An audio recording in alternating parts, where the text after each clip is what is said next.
stand by. Tango, uniform, 3, 5, in the hotel. Echo, stand by. Tango, uniform, 3, Foxtrot, 3, Romeo, 2, 4, Yankee, Romeo, 7, Bravo, Delta, Quebec, Oscar,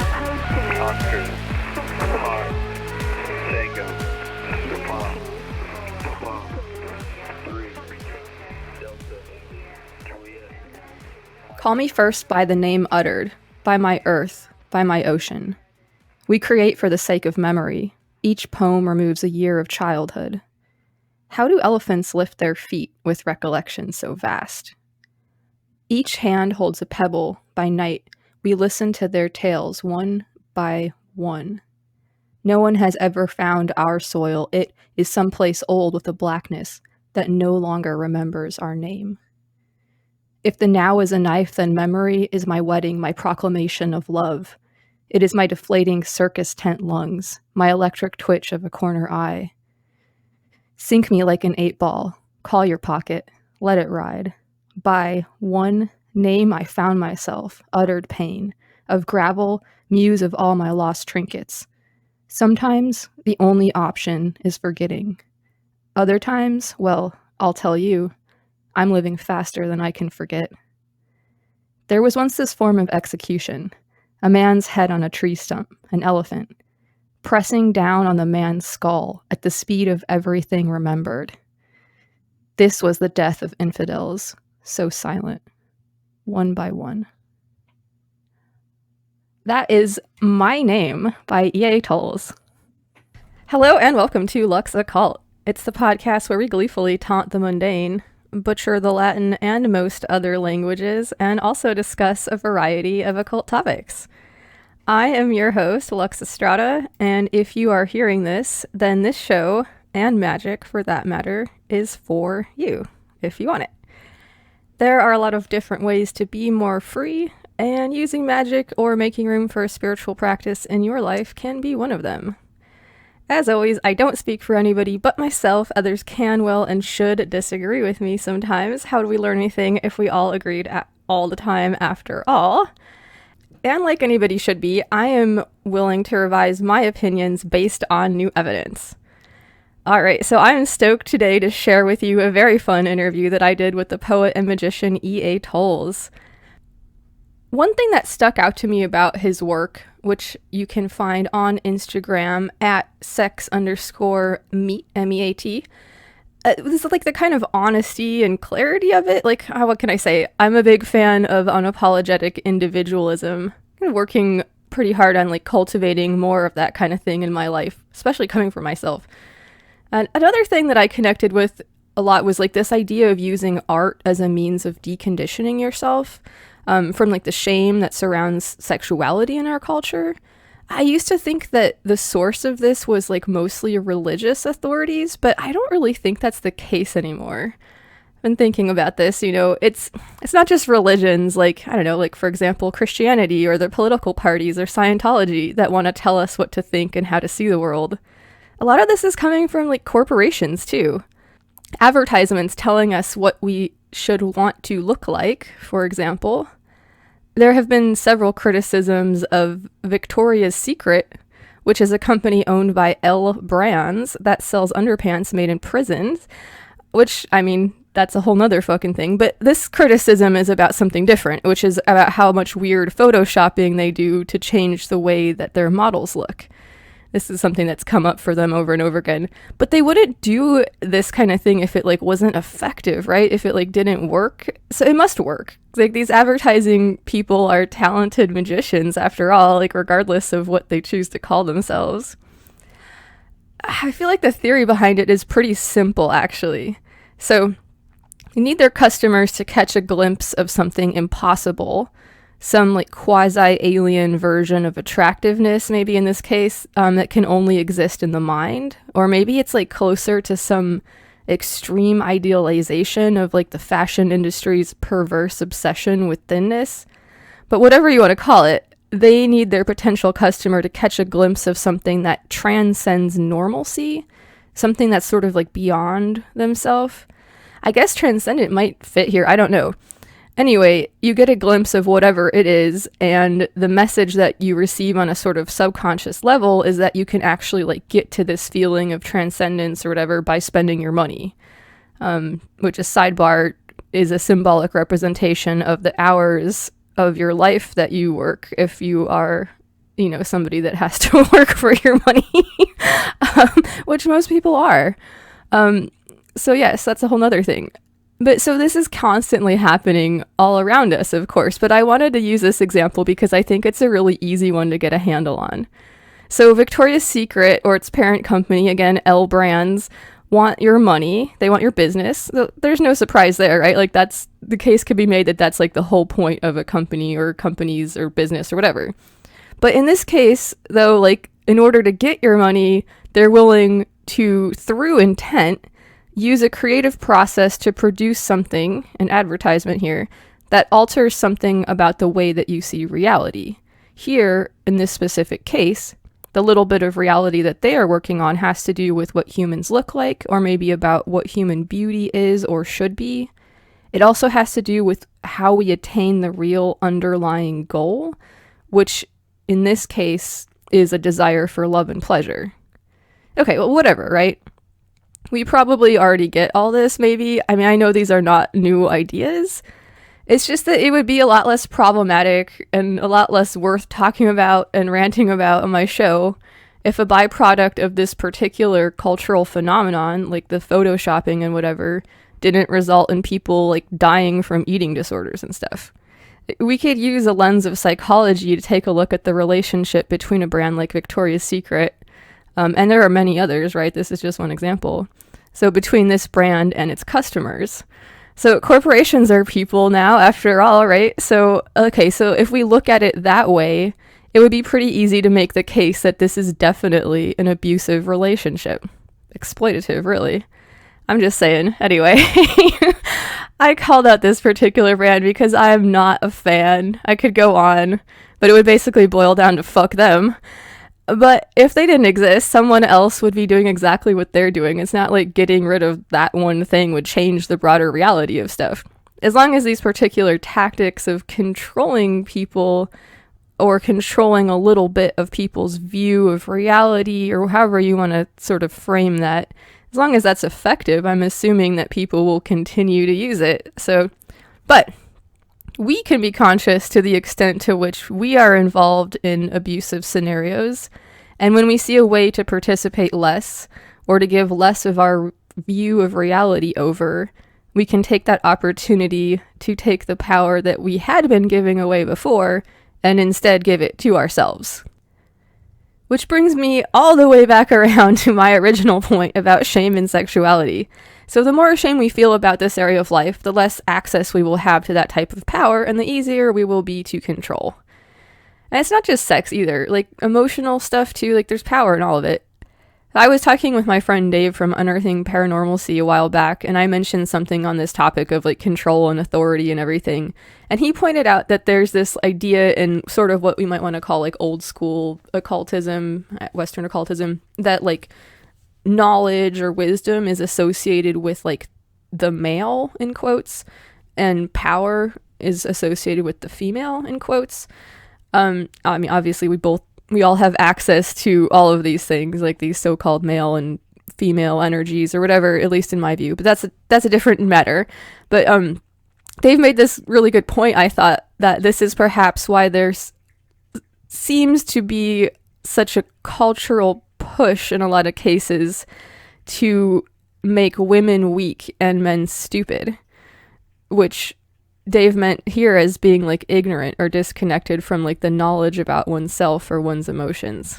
So yes, working on all of that stuff is very magically powerful, and EA's work has definitely been an inspiration in this.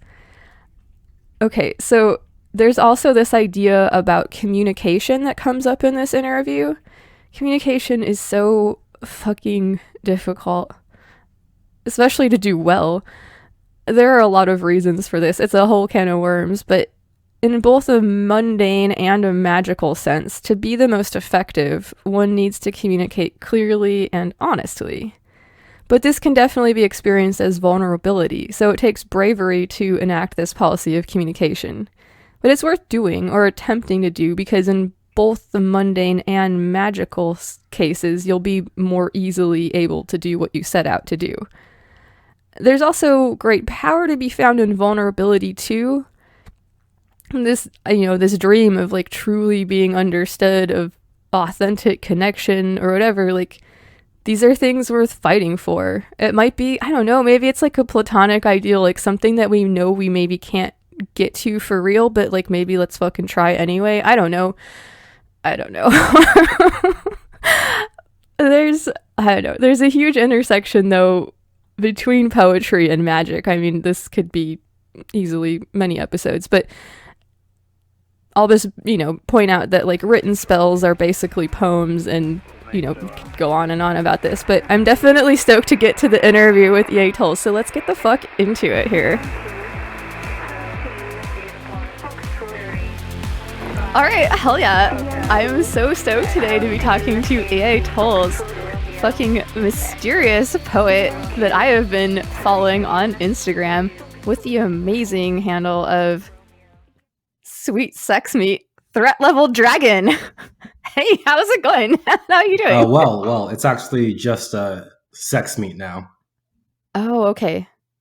There's a rebranding that's happened. It's an old branding. It was the original. I started to think that Sweet Sex Meat Threat Level Dragon might be a little bit too braggadocious, so toned it down a little bit. Also, it's hard to tell people your Instagram handle when it's that long.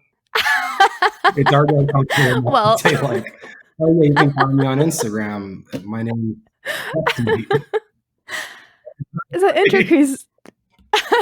intricacies of social media aside, I'm wondering, like, would you be comfortable telling me and the listeners like a little bit about like yourself and your practice and maybe your process? Oh yeah, definitely. So I guess like one thing that runs pretty strongly through my work and probably my life is that I was raised in various Christian circles for a long time. I grew up like in a Southern Baptist church, and my parents aren't like extremely religious or anything. Like my mom is like a practicing Christian, but like she doesn't force it down anybody's throat. Neither has my father. But like, if you're, I feel like if you're Black, you just kind of grow up in the Southern Baptist church. So like I grew up like that. And ended up going to a small private Christian college after high school because it was the only college I could like kind of finagle my way into. And through being at the Bible Institute of Los Angeles, I ended up converting to Eastern Orthodoxy and got very involved in like traditional Eastern, very like quasi-esoteric Orthodox Christianity. And that's actually where the A in my name comes from. It's my baptismal name, Athanasius.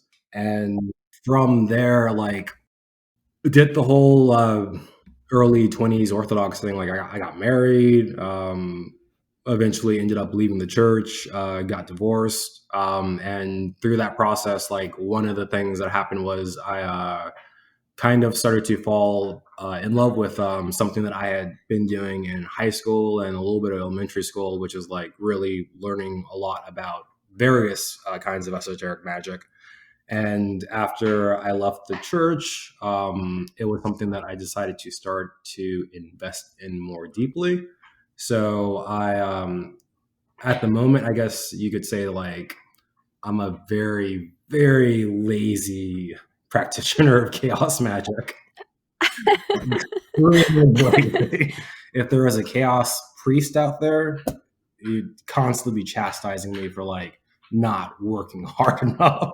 I feel like if there's a chaos priest out there, we should all be laughing at them. Just saying. Yeah, and avoiding them. Like that is probably what should be happening, but I have that like instinctual like Christian daddy complex, so like I'd probably search them out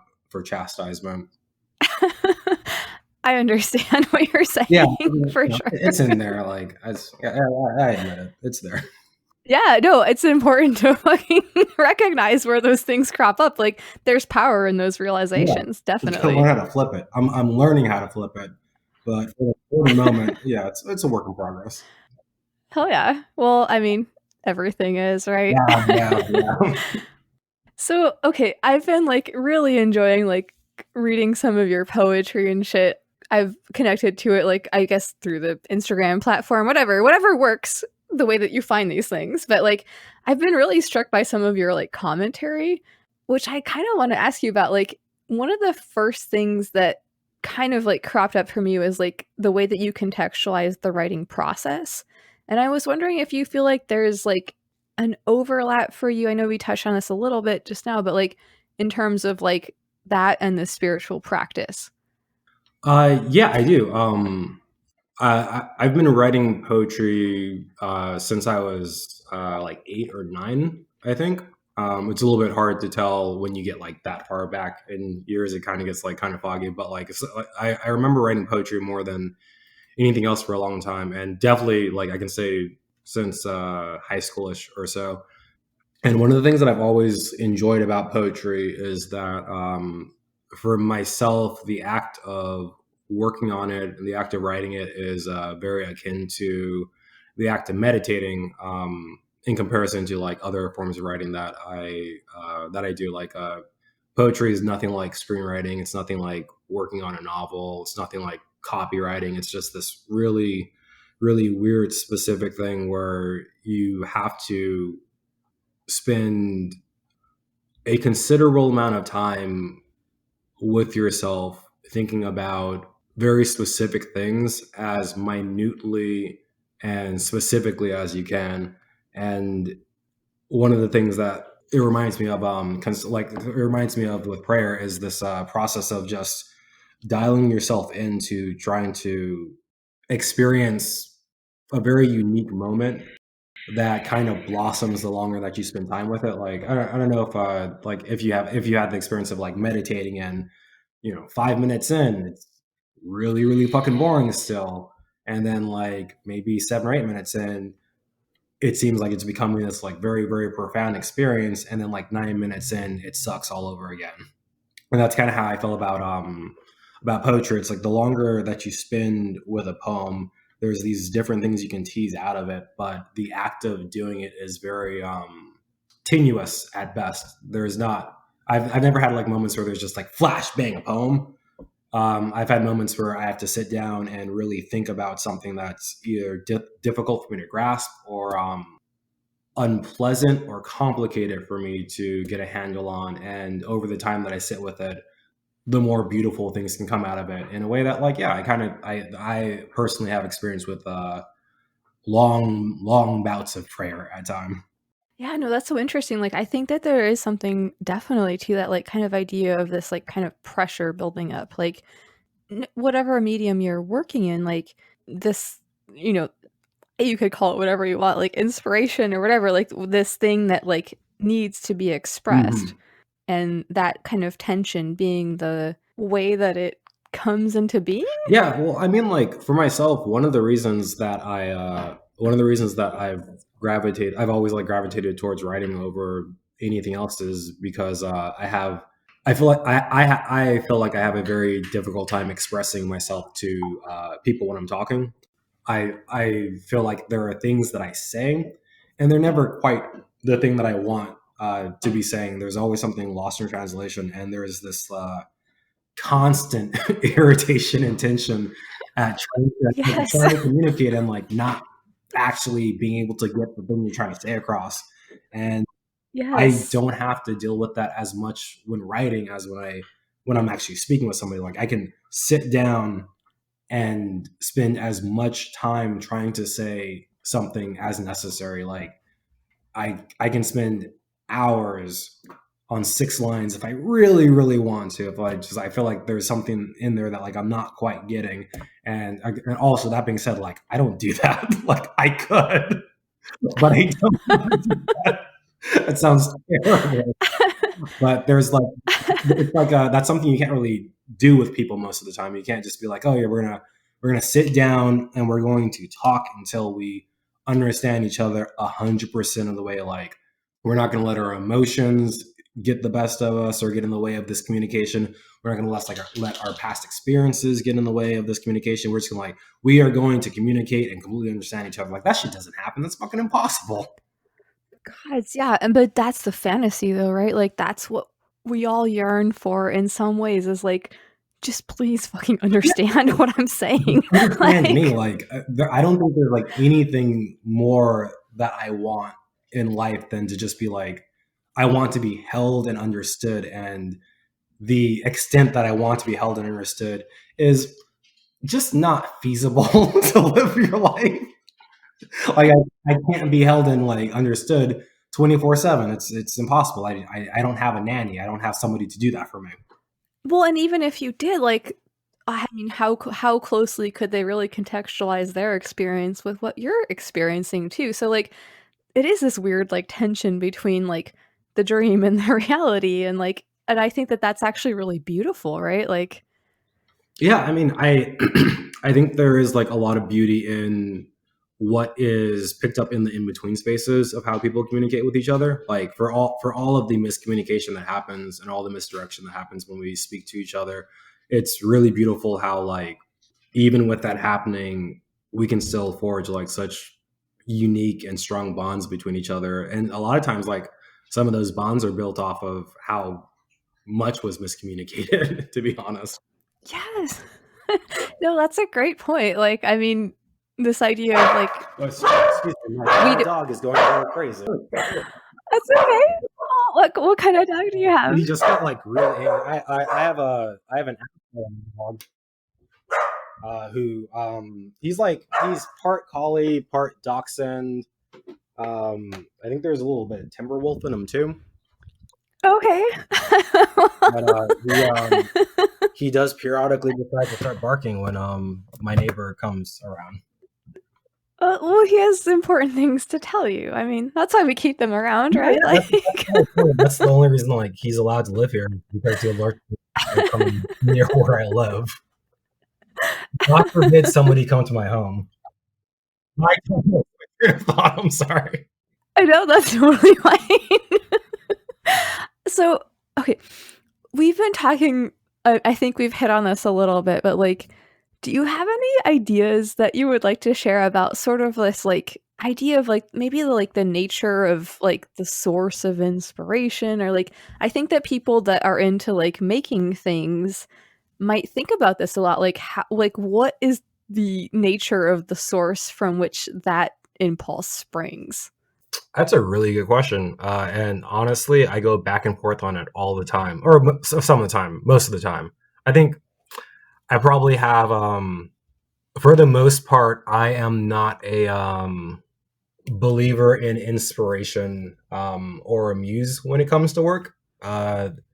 Partially because, not to say that I don't believe that people get inspired. I definitely think that people are inspired by things and we all feel it. But I don't think of the act of creating to have anything to do with a muse or a large amount of outside influence other than what's actually within the person. I think a lot about creating art to be very similar to any other form of craftsmanship. I don't think that there is a huge amount of difference between somebody writing a book or novel versus somebody who is building a chair or my dad does sheet metal work. I don't think that there's a whole lot of difference between when he's creating something versus when I'm creating something, other than that they have different uses, but they're both things that are very creatively crafted and both things that require a lot of technical know-how from the person who's making them. But that at the end of the day, I think that art is very similar to most forms of craftsmanship. I really like that contextualization of it, actually, because not only is it accurate in a lot of ways in terms of what people might be trying to do in terms of like using art to communicate their ideas, like it's a tool or whatever. But like just this idea of like getting away from the I don't want to say gosh, I'm struggling with the semantics here, but like I don't want to say like egocentricity of like the process of creation, but like Yeah. yeah, I'm just like this idea of like it's not really necessarily about you.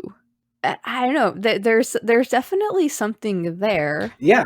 in terms of like thinking about like how are you putting your work out there, and even in terms of like just in a purely pragmatic sense, you know, if you want to take it there, in terms of like how can I get myself into the mind frame where I can actually do this, and I don't know, divorcing the ego from it, I do think could be a very helpful fucking step, which makes sense in what you're saying. Like, I honestly think it's like one of the most. I think it is one of the most necessary things to do when creating art. To a certain degree, like I remember when I was in high school, and like most high schoolers, like I had these fantasies about like being a rock star and shit. And I remember like when I was in my senior year, like one of my dreams was like I wanted to write books that like were as widely sold as Stephen King or like shit like that. And so much of like the initial ways that I thought about making things had to do with like this this like rock star commodification of creating art. It's just so much of my initial thoughts were more about the fame and celebrity that go along with the act of being really really great at something, and not really the larger implications that can go along with them. Like it took me years and years before I really started to appreciate the value of artists who created work that like changed society, that like really had deep meaningful impacts on the way that like a lot of social structures work, like artists who wrote things that like actually caused people to look at the world that they live in and start to question these different structures that exist that dictate our lives, and that a lot of people just don't ever really pay much attention to. And I think it's really really stupid that yeah, I think it's like really really foolish that there are still people my age who think that the more important thing about being an artist is all of the celebrity, and not doing like not being a craftsperson who is trying to create something that serves a purpose serves a purpose to society as a whole, rather than just like, oh yeah, you know, this, I want to be like, you know, I want to be the next fucking Bukowski, man. It's like, no, fuck that shit. Like, what's the reason that you want to create art? Is it just to like see your name on something? Which, granted, I will say, pretty sick when it happens.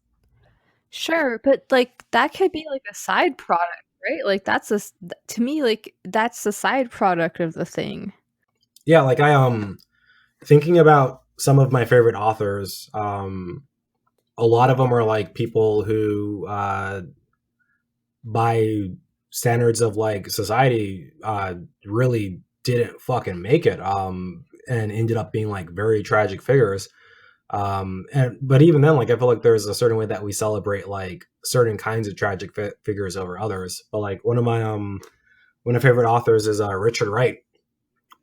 He's writing around like the same time as James Baldwin, and he was at the time that he's writing, he was known as being like an extremely angry black writer who like presented the issues of racism in a fashion that like made his audience extremely uncomfortable, and like it made his contemporaries uncomfortable. Like James Baldwin was like, hey Richard, like maybe the way that you depict black people is like a little bit too polarizing. And like Richard Wright got ran out of the country by the FBI, more or less, and like spent like the last grip of his years like bouncing between different countries in Europe because like he couldn't get back over here and not be surveyed or surveillance. And Jesus. yeah, like even to this day, like there's not much academic work put into like Richard Wright studies because he's seen as like one of the lesser writers of the Harlem Renaissance, even though like he was one of the most prominent ones. And it's like in my eyes, like that's like a really good artist. Like he sacrificed so much of his life just to be able to create something that he thought would benefit people and benefit society, and it didn't pan out very well for him at all. But like at the same time, we're fucking talking about him now. So like that's something at least. Yeah, it definitely leaves a legacy. Yeah, no, I mean that's the other thing. Like these stories, like they end where we choose them to end. Like maybe this person's legacy could be more meaningful than you realize, right? Like Yeah. I don't know. No, I do think that I do think there is some truth in that, and also like I don't know, I feel extremely hypocritical anytime like I say anything about like egotism in art, because like I also don't think you can really separate yourself completely from your art. So like there is going to be like, I totally agree. egotism in there. Like I write tons of poems about like me masturbating. That's a common theme in like my writing. Me too. I obviously am somewhat concerned with myself. And I don't know if that's necessarily a bad thing. Like the narrative that we've been sold that like one should not be concerned with the nature of one's own self. Yeah. Like I'm not sure that that's like helpful. Like yeah, maybe you should investigate the nature of yourself. Like that's okay. Like, I feel like I should be deeply concerned with like how it is that I exist in the world, but I should not take that concern so far as to allow myself to become a megalomaniac. absolutely. Yes. Like do your thing. Just don't be a fucking dick. Like, right? jerk off poems are cool, but like don't be a dick about it. Or whatever you're into. Whatever you're doing, do it. And do it well, but just don't be a fucking dick about it. There are many other things you could like not be a dick about. There's so many things that people could not be dicks about. Yeah. So let's not be dicks about them, everybody. Honestly, I feel like we could all just like make lists of things we could not be dicks about, and everyone, if like we all just like pick 10 things and concentrated on them, like these 10 things I will not be a dick about, I think that society would like definitely be going in a better place. I love this idea. So, okay, everybody listening, you should definitely make a list of 10 things that you would like to be less of a dick about, and, you know, kind of work from there. That these are great ideas. Right there, like, because as I said that, I was like, I need a list of 10 things I should not be a dick about. I feel like my list would be like well over 10 things. Well like over 10. Like I think off the top of my head, I can think of like maybe 30 things I should stop being an asshole about. Yes, exactly. Like there's so many things there. Yes, introspection is an important thing. Okay, how would you feel about taking a bibliomancy break? I feel like we've gotten into some like deep territory here. Yeah, I am more than happy with a bibliomancy break. Excellent. Okay, so the way that this usually works is that I ask the guest to ask a question and then flip a coin if you have one. If not, that's okay. I will flip them for you. And then roll a d12. And if you don't have one, I will roll one for you.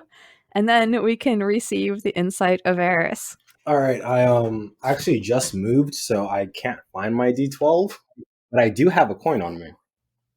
Okay, cool. Well, go ahead and ask your question. Out loud or to myself? I usually have people ask it out loud. Oh, okay. But you can ask it to yourself if it's like uncomfortable. We can do that way too. That's totally fine. All right, I'm gonna ask it to myself because it was I thought of a very specific personal question. Okay. Hell yeah. Okay, so focus on your question, and if you have one, flip a coin. All right. Heads. All right. And I will roll a d12. It is number 3. It's going to be from the Book of the Law by Aleister Crowley. nice.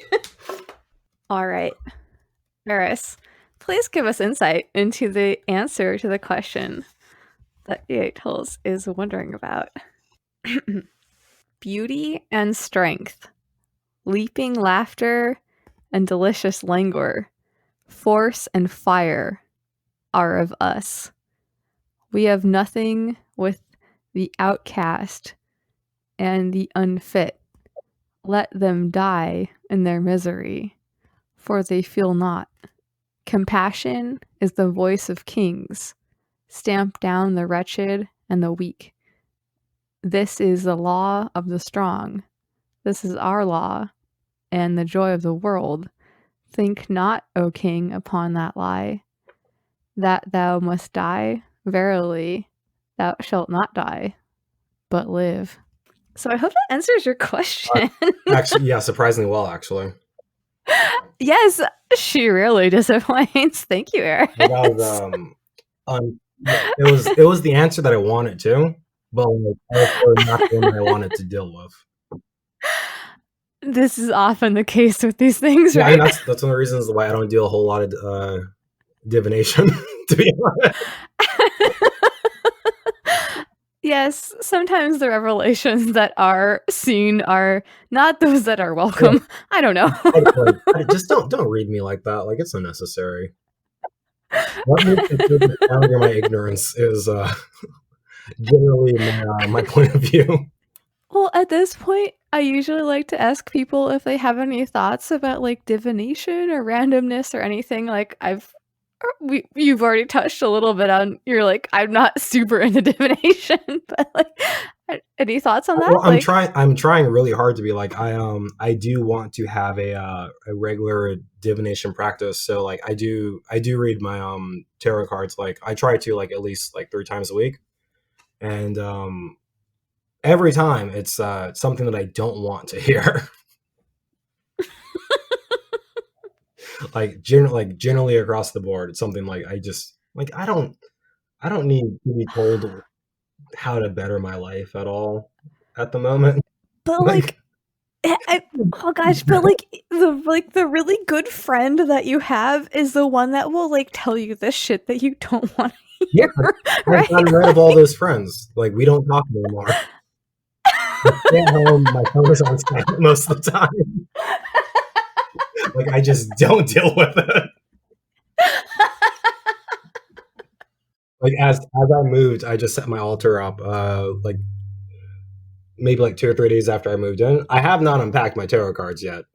Okay, so you're like in like a serious state of like kind of transition and stuff, and I also have like a pack on my I have the Mother Piece deck that sits on my my writing desk, and also like as I work or like as we're having this conversation, like I keep like looking over at them, and the one that's like on the deck facing me is it's a lot about introspection. Okay.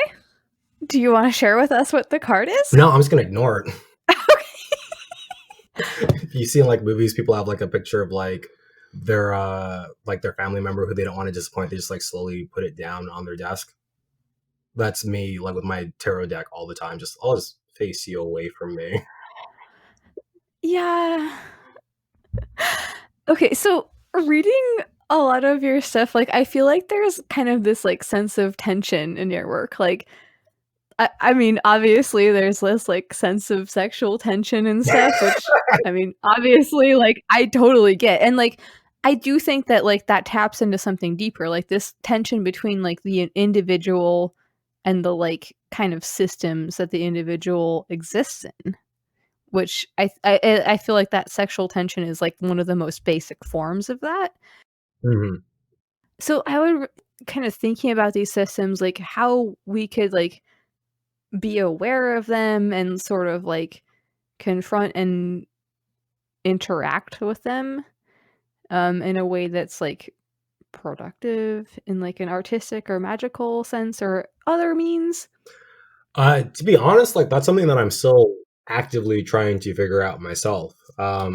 Like so my poetry is I'd say like the two biggest themes that exist in it are probably uh like my own personal sexuality in accordance with the traditional Christian values that I was raised around, that I didn't necessarily agree with or accept, but like regardless of that, like still deeply informed like my own anxieties and yeah, my like deeply fueled my own anxieties, and also the issues of racism, as experienced as somebody who is cut off from a lot, like mostly cut off from like the African American community, who's been like mostly raised around like rich evangelical white people. And like in both of those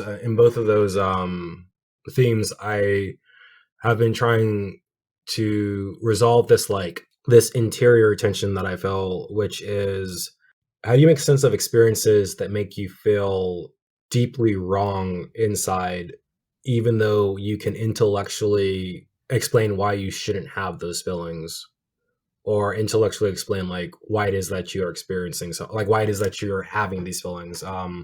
There's a massive disconnect there in my head and in my soul, and I don't really quite know how to understand it. So I've been using poetry to like try to suss that out for a long time. Like I often mention like my jerk off poems because like I've been writing them for a very, very long time. Like since I was still one of the since I was back at Biola, like the first few months that I was like investigating into the Orthodox Church, I've been trying to like get a handle on how I exist as a sexual person, or how I exist as a Black person, and how that relates to these different systems that permeate all aspects of my life that I don't really have any say in, that I'm just kind of a part of by the very nature of being born in the United States of America. And one thing that I have found is that that form of self reflection is for myself at least, a particularly maddening experience, because the more that I think about it and the more I reflect about it, the less I understand about it. It's almost as if like the more that I gain like clinical therapeutic ways to begin the discussion based off of like things that I'm reading, based off of time spent in therapy, based off of time spent with my writing, just like the very nature of trying to understand these things more make them even more incomprehensible to me. And that incomprehensibleness is what I'm trying to it's what I'm trying to like write and figure out, which is a very long way of saying like I have no fucking idea. Dude, oh my god. Like, fuck yeah. No, I super connect with what you're saying. Like, I mean, obviously my experiences are much different than yours, but like this idea of like having this thing and like wanting to communicate it to other people and really just kind of grasping for what that might mean. Like, no, I fucking 100% get it. That's all you can do is like really just grasp, because like the more that I try to understand, the less I understand. And I guess like in that sense, it's very similar to like esoteric magic. Is like the more that I think I understand about things, the less I really understand about the way that like various systems are in place, and like my role in relating to them and interacting with them. And it becomes yeah, it's just like I just like live in a constant state of like bewilderment and confusion, because like there are there are things about like my poetry and trying to understand like sexuality throughout that make a whole lot of sense on paper to me, but then like in actual life, fuck all means nothing. Absolutely. And that, and then coming back and like trying to like also synthesize that into the body of work that I'm like building only problematizes and complicates it more. And like I'm always just like I'm just confused. I'm just very, very confused, and scared and aching. And I think that the most that I can do with that is try to make something that communicates that to somebody else, and either helps them to understand why people feel like that, or can be helpful for them because somebody's feeling something akin to what they feel. Yeah, absolutely. And I think that maybe that's one of the reasons that I connected so strongly with your work is like just this like really fucking pure honesty about it. It was like, and that's what we're all trying, I think, as creators to get to. And you've been fucking doing a great job of it. I just want to say. I mean, I grew up on the mean streets of Tumblr, so I'm all about that vulnerability. All right, so you had talked a little bit a while back about like thinking about like writing or like creating art in terms of like, you know, we touched on this before, like this like idea of like you're not necessarily doing it for yourself, you know, like there's this like the ego or whatever you want to call it, like there's this the self, like there's this like drive to be expressed. I don't know. There's also like something more to that, like getting to the basics of expression. Like I know this is like a very loaded question. No, the more loaded and abstract, the better for me. Okay. I think All right. Well, hell yeah. I would love to hear your thoughts about this. I honestly think that like a big part of art, like at the root of art is like this very, I think like it's kind of a microcosm of the macrocosm, which is that at the end of the day, like human beings need community. We need other people, and it's a very necessary thing for us to survive. But one of the things that especially like nowadays, like with the way that a lot of people are aware of the horrors of the world, one of the things that is one of the things that I feel like is very much on the surface level is that an inability to communicate is deeply rooted in why we are not able to have community with each other. And there are different ways in which that lack of communication manifests itself, like different extremes. Like I want more than anything to know that I belong to people who care and love me a lot. Uh, One of the things that keeps me from feeling like I belong is the friction and tension that is created because of my miscommunications or other people's miscommunications, or just the totality of how difficult it is to communicate. That's what separates us from each other. And that separation runs counterintuitive to like what we want. And I think that that's kind of what the attempt at making art is all about. Like if a chair is supposed to be sat on, art is supposed to make you feel a part of something. Like that's its end goal, in my opinion. And that's where you get these like I think that's where like a lot of the maybe like positive ego comes in, because like you can't, well, like one of the things that like also keeps me from having good wholesome community is like the role that my ego plays in it. It's the fact that like my ego is fractured by trauma and mental illness, and oftentimes more than anything else, like a inability to understand my own needs and wants. And those are all things that like, or not all of them, but like the latter is something that like pertains specifically to like my ego, and pertains to like my singular existence and my perception of that existence. And I need to understand that so that I can better be a part of communities, in the same way that I think like an artist needs to understand like their ego in a lot of senses, like their specific existence, so that they can better create art that like makes people feel included and like really branches out and connects us as human beings. And there's like a lot of there's a lot of ways that that goes wrong, like a lot of ways that it just doesn't work out well.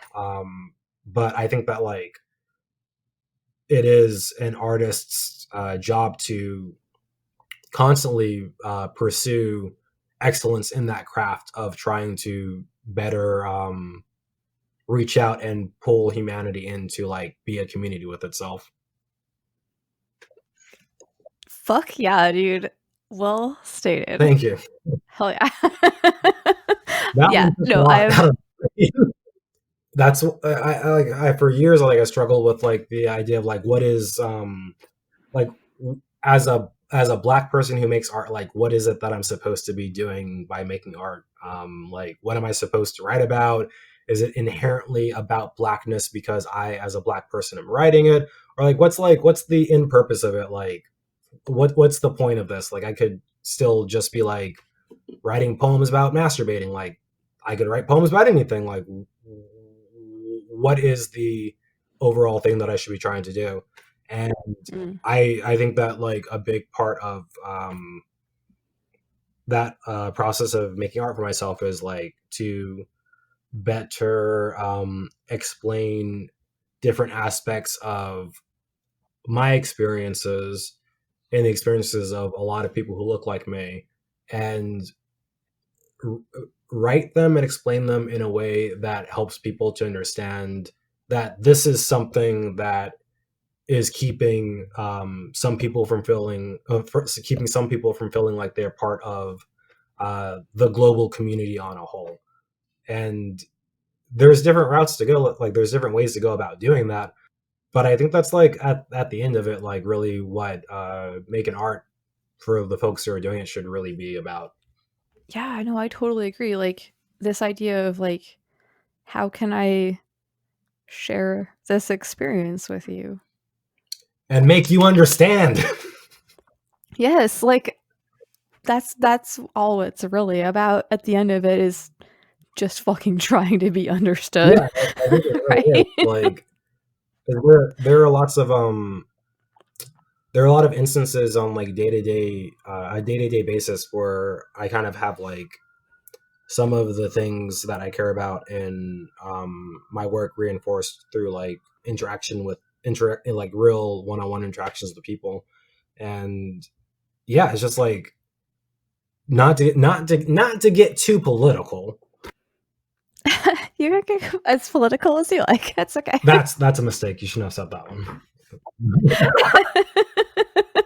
So like I remember when like briefly after George Floyd was murdered, there was this outpouring on social media with people I knew about like, you know, abolishing the police and like defunding the police, and like we gotta like, you know, finally come and reconcile the issues of racism that exist in our country, and we're gonna do it now. And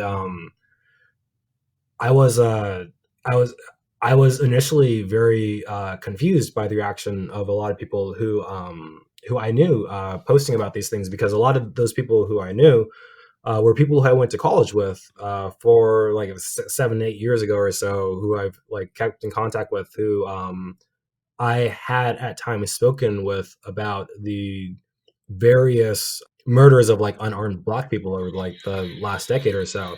And I remember just thinking like, why is it that you guys are listening now and like you weren't listening before?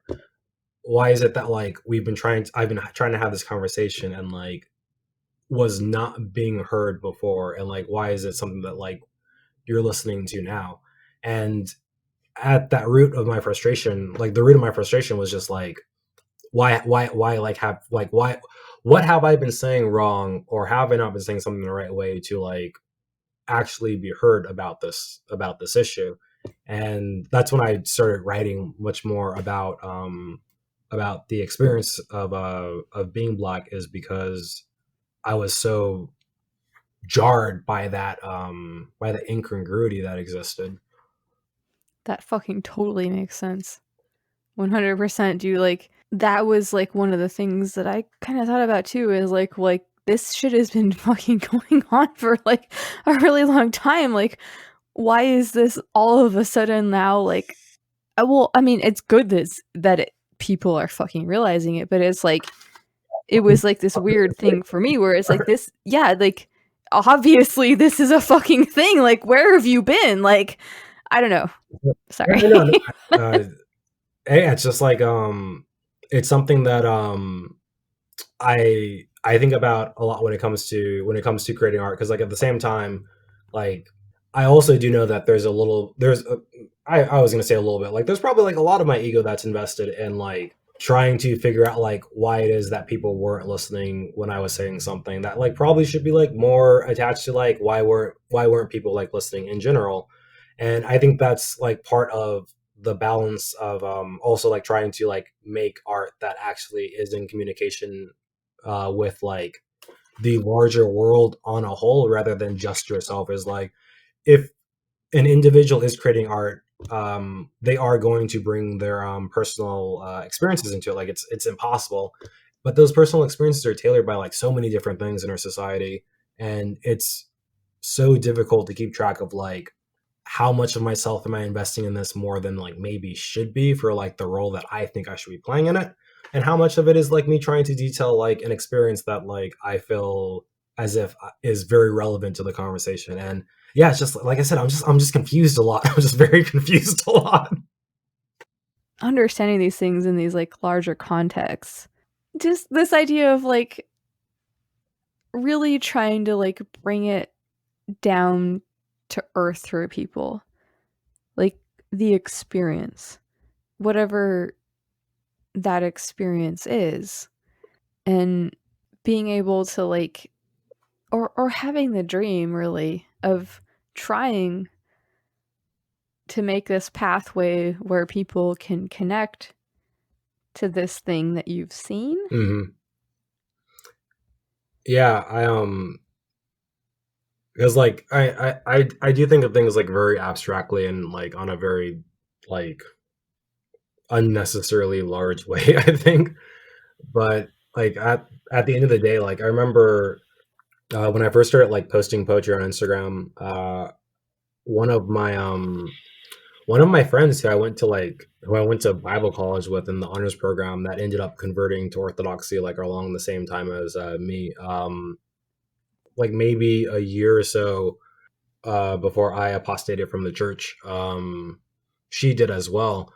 And she hit me up about like a couple of poems that I was posting, and she was like, "Hey, like I really appreciate these things that you're writing about, like all of the weird, like a lot of the weird, like sacramental marriage baggage that you have."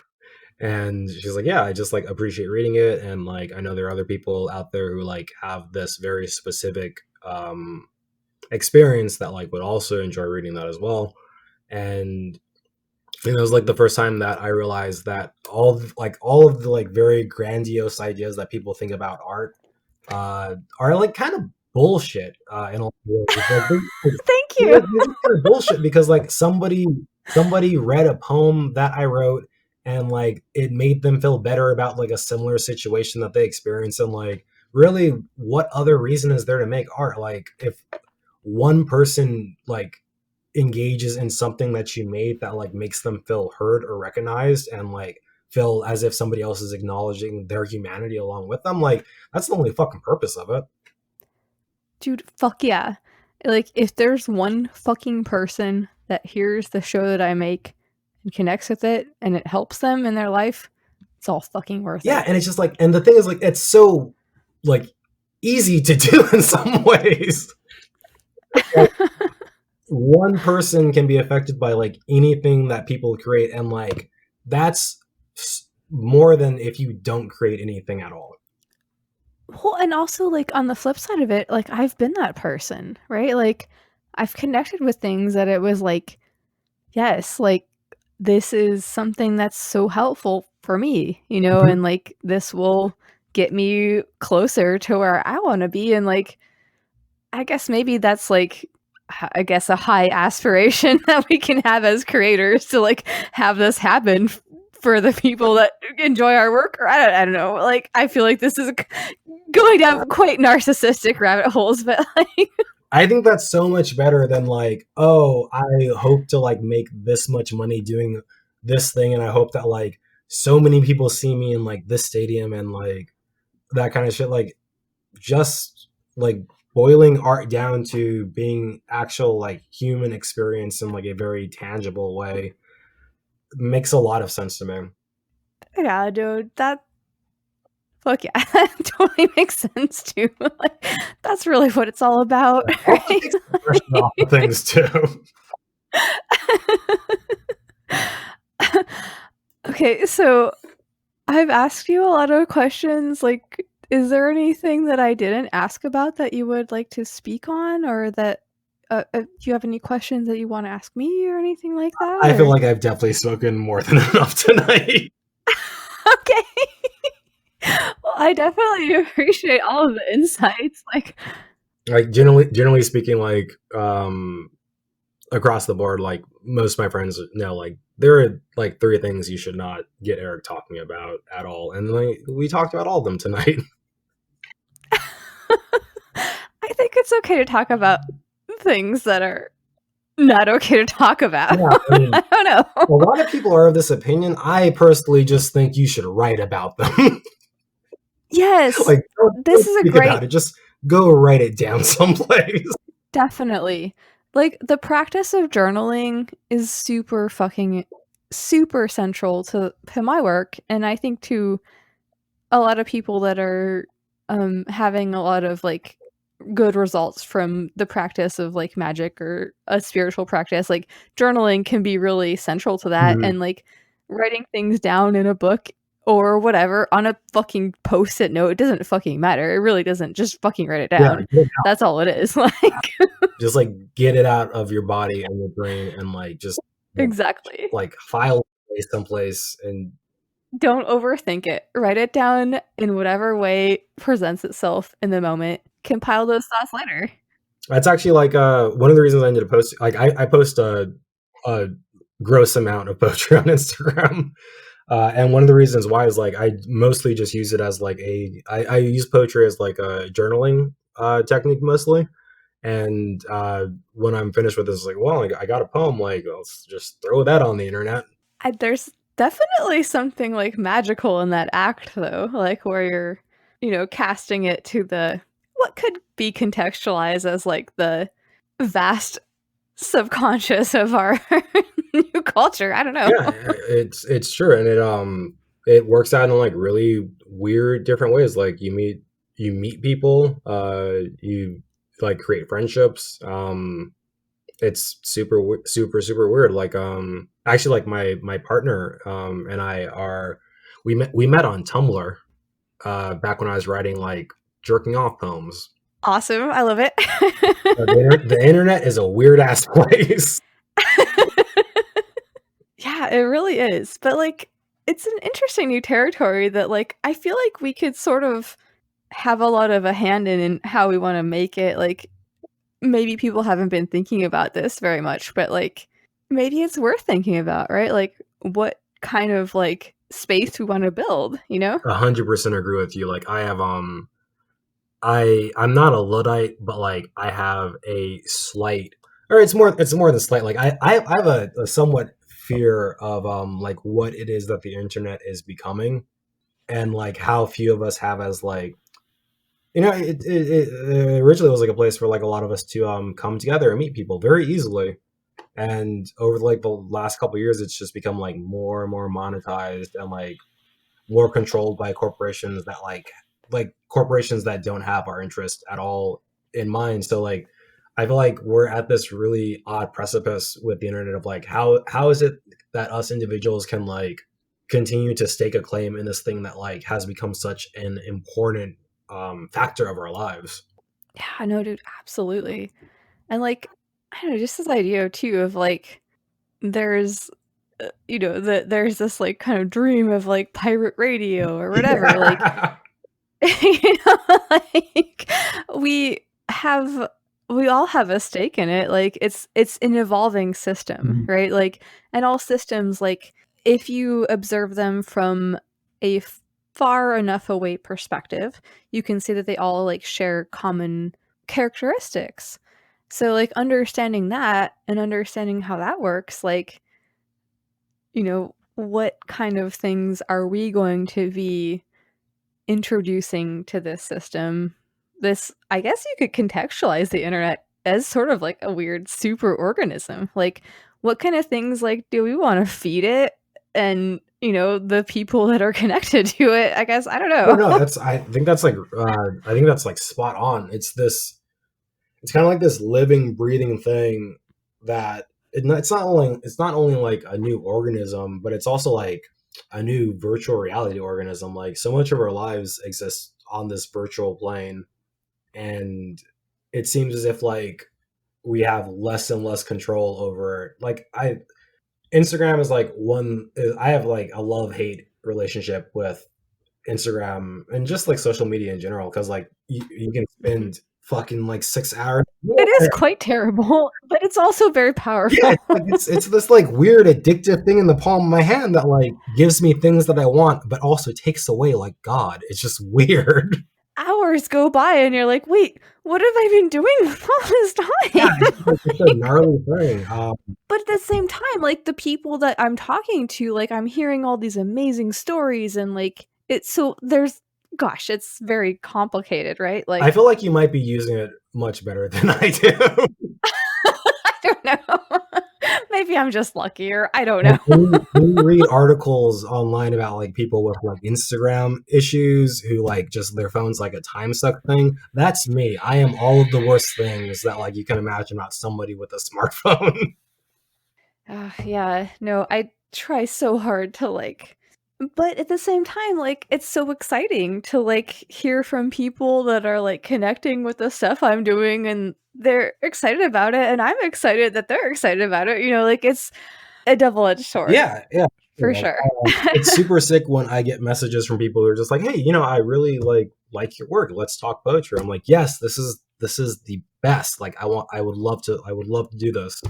And that's like, those are some like the greatest things that happen on a day-to-day basis, and it's really cool that like that can actually happen on a day-to-day basis. Like, I have a friend in the Czech Republic who writes like great poetry, and like we chat and talk about that all the time. I'm just like, this is fucking sick. Like, across the world, you and me sharing love of poetry. That's really, really fucking cool.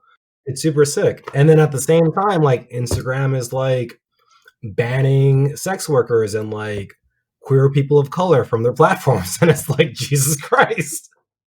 Like, that fucking sucks. Fuck, yeah. Yeah. Honestly, like, that's those kind of things are also like what it is I'm trying to like, that I want to try to write about, because I feel like there is one of the things that has come from social media is the attempt to compartmentalize many of the complicated emotions and narratives of what human beings exist as into a neat, pretty package that is easily digestible on a regular basis, that is not offensive whatsoever. And I feel like that's kind of what like the Instagram social media landscape is doing, is like there are all of these people who have like these drastically different experiences, and they want to like share them and talk about them, and they're just being like steamrolled over because those are things that like our fucking government thinks are like unethical or like shouldn't be seen by people. And I think that like another thing that artists should do is like, we should try to push the boundaries on those things.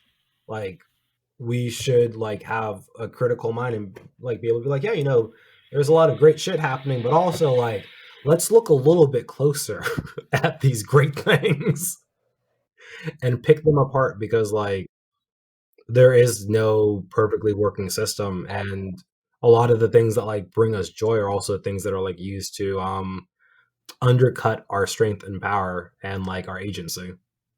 No, dude, fuck yeah. That realization is very important. I think like everything is a double-edged sword in some ways, right? Like, be bad. Yeah, I know, but this idea of like this push and pull, right? Like this idea of like we want to connect, but like there's also this like overlying structure of corporatism. Yeah, it's like that exists and is maybe not I mean, maybe it's very hard to parse out, actually, to be perfectly honest. Like, I mean, like, it could be beneficial or harmful depending on how one interacts with it. Mhm. Like, it's very confusing. It's like it's so complicated. Like it's like trying to talk about like the great things you get from capitalism and all the terrible things. Like I can get cheap I can get fairly cheap jeans. And I can clothe myself like all right most of the time. At the current time in life, like, I can clothe myself pretty well if I like pay attention to it at the expense of like so many other people's lives.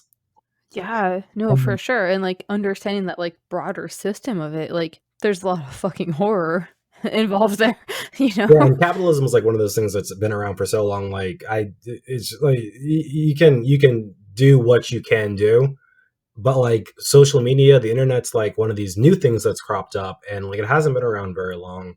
And I feel like it's still at a pivotal point where people can care enough about it to make sure that there are not people who are being actively shafted to the side of internet society just for the sake of like pleasant consumerism. But like all that being said, like that's not the first thing I think when I whip out my phone in the morning at all.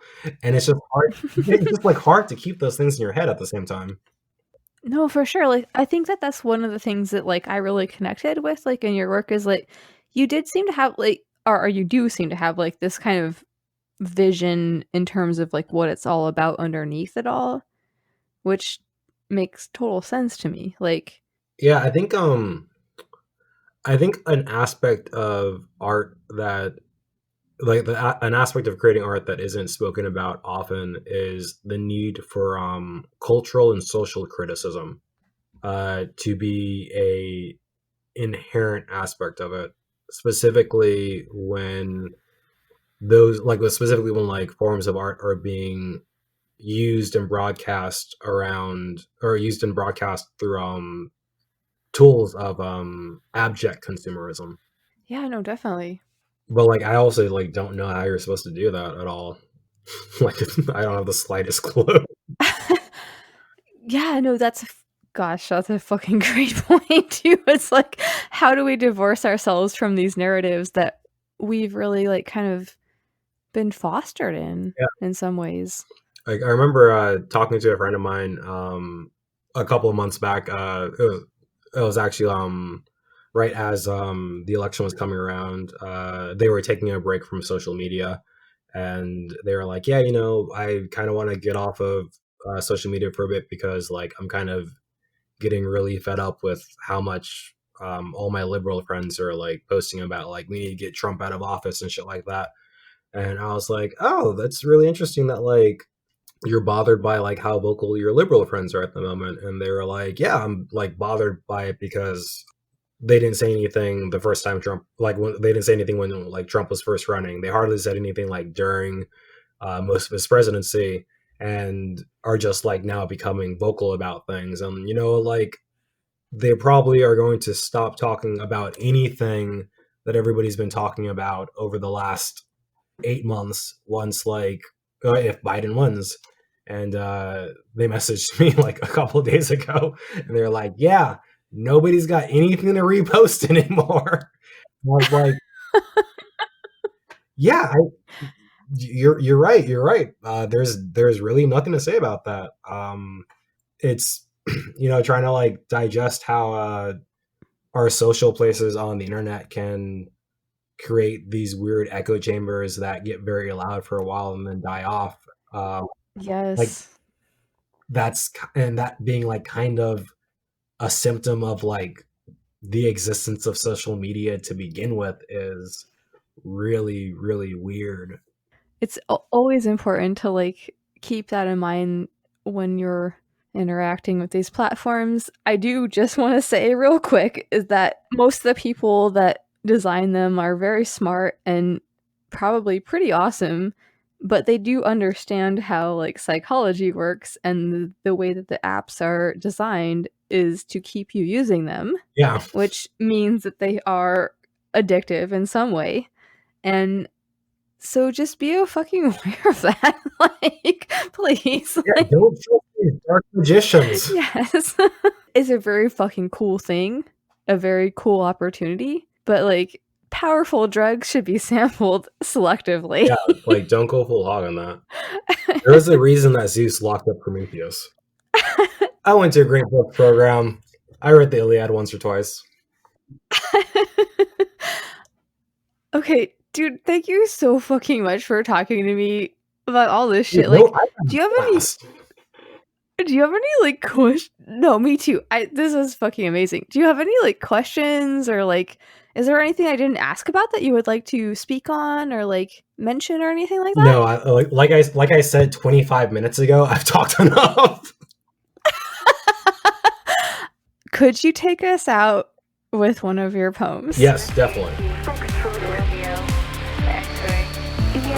Hey, what's up? This is Luxa from the future.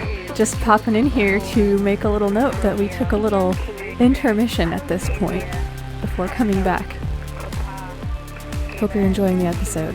Cheers. Alright, apologies, I am back. I know. I just had to title this poem real fast Hell yeah. I'm so excited to hear it. because I don't title anything. I think that's okay though. I mean, well, yes, whatever. Philosophical ideas about naming poetry aside, yes. Honestly, it's just 'cause I'm mad at it. Like I just got a rejection letter that came back like last week, and they're like, "Hey, your titles for your poems are very bad." I was like, "Yeah." Wait, I know. that was their problem with your shit? That was one of them. It was that, and another problem was, or it wasn't like necessarily a problem, it was just like some feedback or critique, but they're like, yeah, you write like a lot of like protest poems, and like they don't necessarily follow like poetic rules because like they're a little bit more on like they're a little bit too political to be a poem, and it was like, yeah, stuff like that. Dude, I'm sorry, but like, should there be fucking rules for what a poem should be? I don't think there should be many. Maybe these institutions that are dictating these ideas like need to be dissolved. Yeah, that's all. like honestly, like there is a really big push in academic poetry to stay as apolitical as possible. The U.S. has like never been like a really big proponent for political poetry, and it's become even more so like the last like 15 years or so. It's just like not something that people really want to have published. Like there's specific kind of ways you're supposed to write about racism in the country, and if you have too much of a political leaning in the way that you do it, like it's just not going to get published. If you don't fucking like write about racism in the way that the fucking racist system is comfortable with it, then that's not a fucking. Dude, I'm sorry. Like, whole fucking thing, like it's. I don't want to talk your ear off anymore.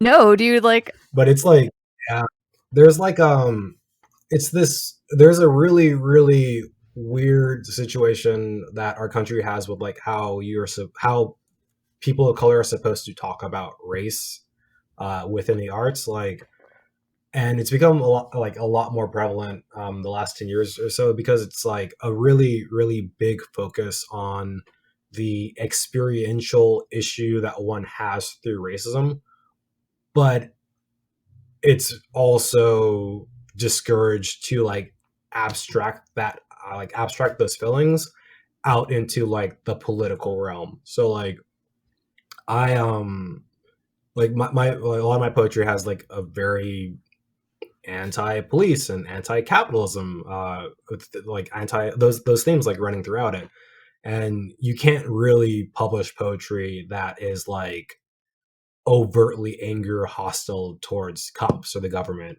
even if it is about like your own racial experiences. There's like an extent that you're able to do that, and they're like the people who are able to do it are like, you know, typically the genius poets of our generation. Like Claudia Rankine has two books of poetry. Like one is Citizen, and the other is Just Us, and it is a sweeping critique of microaggressions and just like the term microaggression. And her whole project is like about actually giving credence to like how harmful and painful and psychically disrupting those experiences are. And they're both two beautiful works. And like she's I mean she's a genius. Like obviously like you couldn't not publish her work. She's a fucking genius. And I am in no way trying to say that I'm like on that level at all. Like, that's not what I'm trying to say. What I'm trying to say is like there's a lot of work like Rankin's work or Rankin's work. I'm actually not sure how to pronounce her name, but there's a lot of work like hers that people are writing and shit like that who like they don't really get published because like they don't have the prestige and pedigree that she's worked her ass off to have. But yeah, there's just like, there's a certain kind of flavor to like how you're supposed to write black poems, unless like you're one of the black geniuses. Unfortunately, I'm not there, but at the same time, like I think that like in general, like academic poetry is pretty happy sitting with how apolitical it is at the moment. Okay, yeah. No, dude, that totally fucking makes sense. Like, and I do just want to say, like, contextualize your poetry however you like, but it's effective. Thank you. For how many liberals there are who write poetry, the journals should be flooded with anti-Trump poetry. But, that shit's political and it doesn't get published. Okay, so where can people find your work? You can find my work on Instagram. It's sex_meet, as in MEAT. Or you could also, I think if you Google E.A.Toles poetry, like my Instagram will come up. You can also check Blaze Vox Magazine, Fig Root Press, Wayne Literary Journal, and an Instagram called Lines of Information. And that's how you can find any of my work. Hell yeah, dude. Okay, so like I'm super stoked to hear some of your stuff. All right, I'll read the first one first. And this poem is titled Jazz Refrain, Dead Kings. Sing of flesh made profane, the cedar brown, sun-kissed black near blue, this honey coffee dripping like God. Delicious. Hold me up with my brothers and sisters and their flesh. Sing of bloody streets, awash with many faces. 7 wounds from America, even Christ only died with 5. Flesh torn all year of wrists raw chained to dead land, dead ideals, dead hope, dead black skin cut up, raw, stitched to cover this soul empty. Places drowning in all of its whiteness. Sing jazzy refrains or plain hip-hop scat bars rubbed deep in my palms. Stories creased in my fingerprints, these slave ships shifting on waves awaiting a life of open wounds. They want white so much they'll beat you to the bone. Dead promises, dead kings, dead Hamptons, dead Taylors, dead Floyds. Sing for the white silence loud as beating fists or gunshots. La la la la la, I can't hear you. I'm singing, singing, singing for all of the breathless dead.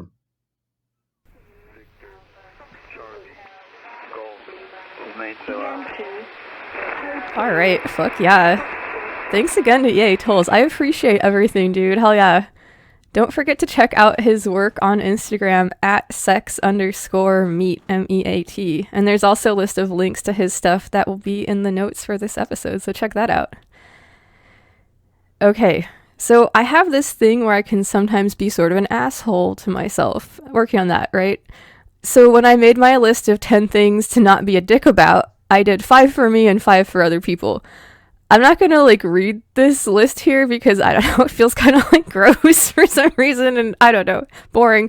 But it was a really good exercise to do. I would recommend it. You can write it in your magic journal. Don't forget to journal, along with the notes about whatever else you're up to. Maybe you're writing some poetry about your experiences too. That's cool. Poetry is often present in ritual in the form of words spoken, and as I mentioned earlier, spells are usually poems too. But one idea that I really like is to create poetry, or whatever, in the context of ritual. I came upon the work of a poet named C.A. Conrad, who has a very interesting process of doing this called somatic poetry rituals. The term somatic refers to the body, by the way. And Conrad's process seems to have to do with like really being present in the moment by letting oneself experience one's own like sensory inputs, like sometimes in novel ways. I put a link to their blog with a list of rituals that you can try, which is very cool. To give you all a bit of a flavor for it, I'm just going to share the beginning of one of Conrad's rituals called equilibrium transmission. All right, this is the instructions. Please think of a word. This is the beginning. Write it on your skin with a pen. Create space by an open window to sit comfortably with a table and chair. Bring a pitcher of water and a clear drinking glass and mark the middle of the glass with a pen or tape. To enter this ritual, we will braid our senses for a moment. Place your face near the glass on the table. Look while listening for the water to reach the mark when poured. Closely listen while watching the water hit it. Do this 3 times, then do it a 4th time with your eyes closed. So I just think that it's like super cool, like this idea of like braiding the senses and like sort of like really getting yourself into this like headspace before beginning the creation process. It's like I like it's sort of like an intentional like synesthesia or whatever. I don't know. It's cool stuff. Check it out. All right, I mentioned this in a sort of like shadow aspect earlier in the episode during my rant about that terrible company that uses prison labor and psychologically abuses their customers. But there is another angle from which we can approach the concept of how like our pictures of reality are made. All right, so I was struck by a sort of, I don't know, arcane revelation or whatever. It's been a couple of years now, but it had to do with the power that artists and creators have, especially the storytellers. I'm going to read from Ramsey Dukes' S.O.T.B.M.E. All right. Quote, "It's useless to ask the magician if God, angels, or demons, quote, really exist. Simply by saying the words, you have made them exist. Ask again whether these abstract entities can produce any effect on the physical world, and they already have. They have caused you to ask the question." I think that's kind of a fun example of this. As of the time of this recording, I'm currently exploring path 14, art, in the Ankh system. Ankh is not Kabbalah, or Chaos Kabbalah, this path connects the sphere of agency with the sphere of thought. All right, so there's the idea that if we can't know the absolute, like, big T truth, then it's up to us to decide what little t truths we accept and use. There's a seemingly endless barrage of little truths trying to get us to accept them. And this web of interaction is what makes up reality, or what we experience as reality, like a consensus or an agreement between everybody about what's real. Art could be about doing this with intention and with attention to what picture of the world we create in the process. There's always a war going on, a war of will having to do with what will and will not be reality. In some points in European history, it like straight up wasn't okay to like make art about anything other than like the church or the noble people or whatever. That was like all you were allowed to do, was sort of like prop up the authorities. I think that they got it, right? They understood the power that the artists had back then. And I feel like it's something that we seem to have like sort of forgotten about maybe, or like it's just something we choose to ignore like since the Enlightenment. But yeah, I guess it's just sort of one of those like open quote, I don't know, occult secrets. Again, big air quotes here around the phrasing for that. So I don't know, think about that when you're making stuff, right? When you're writing or making art, or when you're like using energy from the Green Mushroom Project to like empower your work, which is something you can totally do. I mean, what picture of reality are you helping to build, and like, does it suit you? All right. I want to thank Lee for the very, very cool green mushroom ornament. I absolutely love it. Shout out to Ramsey and the other yet to be discovered members of the Weird Impulse crew. And also to Thrift Store Barbie and everyone on the Faith Blind Council Discord server. What's up? And a very special shout out to all of you listening right now. I super fucking appreciate it. You all are the best. I love hearing from you, so please keep it up. You can hit me up at luxoccultpod@gmail.com, or you can find me on the Instagram at luxoccultpod, and you can check out my weird mashup project of art and magic and other shit. A lot of stuff going on at the Mimetic Disease. And don't forget to check out the Hypho-Sigil account for the Green Mushroom Project and follow the Green Mushroom hashtag. All right. If you want to hear more of my stuff, you can check out the podcast that I make with my brother Asher, Ad Hoc History. It's not the history podcast you wanted, but it's the one you deserve. And you can also hear Asher in the Explaining Chaos Magic episodes to my brother. Those are pretty fun. You should check them out. All right. I also want to recommend the Occult Confessions and the Dark Pool podcasts. Both are super fun and cool shows. Occult Confessions is doing a series on the history surrounding chaos magic, which has been really enjoyable so far. And there's an episode coming up soon where me and my friend Naya Ain talk with Rob, who's one of the hosts of that show, about chaos magic. And you can hear my interview with Rob about theater and ritual in an earlier episode of this show, so check that out too. So thanks to Rob and Olivia and all the alchemical actors for having us on the show. Good times, very fun. I'm super looking forward to interviewing Naya Ain and Ninov about the Ankh system here in the near future. It's very cool stuff. I've been getting a lot from the work that I'm doing, so thank you guys so much for including me in the project. I also want to thank Ninov for helping me come up with the idea of Fungal Friday by suggesting that we have like a sort of like set time frame to like focus our efforts on. So fuck yeah, I appreciate it. Thank you so much. If you want to be part of the Green Mushroom working, you can do so by working with the sigil to bring about healing and repair. There's going to be some links about the projects in the notes for the show. And as I mentioned, you can follow the Instagram account at Hypho-Sigil and the hashtag the Green Mushroom. All right. And for real, do not forget to check out EA Toles' writing and all of the fucking dope stuff, photography, fun pictures, perverted cartoons, all kinds of great stuff. You can find that on Instagram at sex_meat, and check out the list of links that I have in the show notes to some of his other writings and stuff. All right. Speaking of EA Toles and the Green Mushroom Project, I would like to leave you all with a piece written and read by EA Toles for the Green Mushroom working. Thank you so much for listening to Lux Occult. Please take care of yourselves. Don't forget to journal. And fucking stay curious.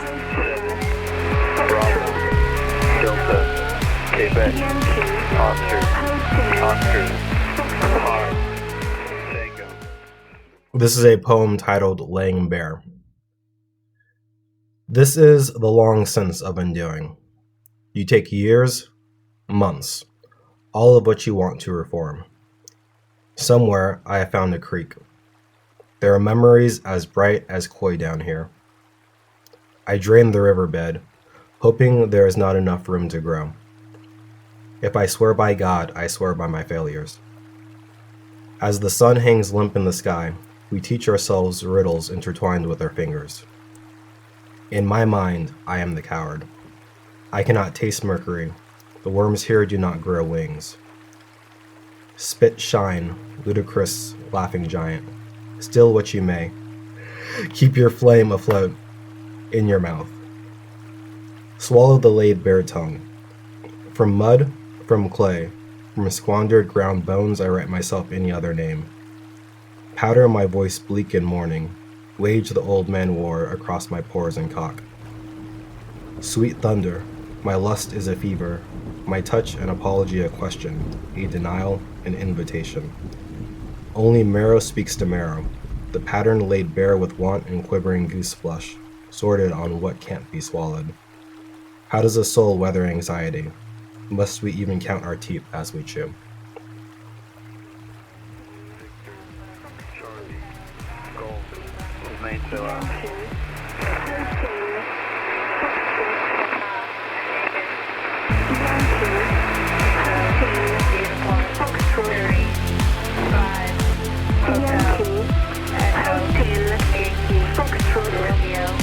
X-ray,